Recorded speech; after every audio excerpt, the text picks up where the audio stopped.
Edgar Wright directed this British zombie comedy film that was released in April of 2004 to rave reviews from the public, a mere 2 weeks after the Dawn of the Dead remake came out. The title of this picture is a shameful and irrelevant play on words, riffing on the George Romero horror classic from 1978. But the similarities between the two pictures stop there. Featuring longtime comedic collaborators Simon Pegg and Nick Frost, the drawn-out 99-minute story features a number of hapless characters who find their town getting overrun by slow-moving and dim-witted undead creatures everyone hesitates to actually call the Z word. Oh my god.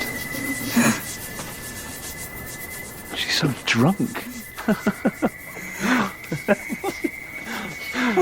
What's your beard, love? Oh, think she likes you. Shut up. Think she wants a cuddle. Listen, I'm serious, I'm just out of a relationship. Do something! Wait there. Ed! 2 seconds. Jeez, look, I'm really flattered and everything, really, but I just... And hold it there. Ed, just get her off me! The two have undeniably infectious chemistry, but this is my least favorite film with the pair. Hot Fuzz and Paul are vastly superior in my opinion. Frost's bumbling and inept character provides for an unbalanced relationship that prevents either from really rising above the material. As the love interest, Kate Ashford is a one-dimensional obstacle for the story, rather than a proper character with any interests or desires of her own. The rest of the British cast, including the incomparable Bill Nighy, all hit their marks with ease, their comedic timing near flawless.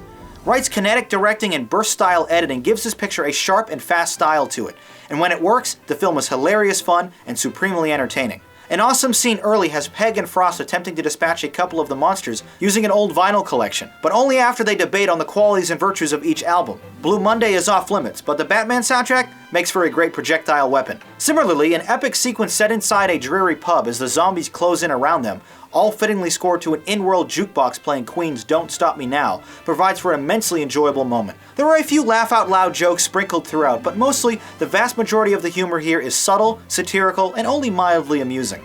Lagging a bit in the middle, this R-rated picture takes itself too seriously, and the uneven emotional tones really hinder the effectiveness of the humor, horror, and drama. The zombie murdering is never frightening enough to call this film scary, but it's far too gory and disgusting to keep things lighthearted either. Suburban England is hardly picturesque, and little effort is given to change that. Inherently though, that's part of the charm here. Just a few blokes climbing over backyard fences while viciously beating zombies with a cricket bat and discarded lawn chairs. A surprising development during the epilogue is perhaps the most memorable aspect of what is otherwise a woefully overrated attempt at horror satire. Still, this picture is definitely entertaining, with a few great jokes, intelligent writing, fun characters, and some gruesome zombie killing along the way.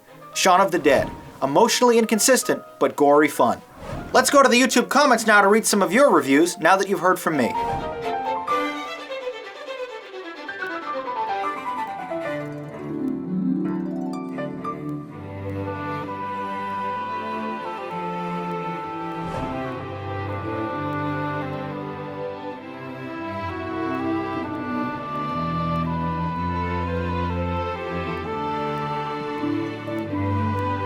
A 9 and a 7 for Shaun of the Dead.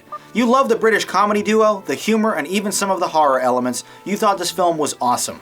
I've really enjoyed Pegg and Frost's other works together, but going into this incredibly hyped picture, I was certainly expecting more from it. Perhaps it'll be more rewarding on multiple viewings, but for now, I was less than impressed. I thought it was cool.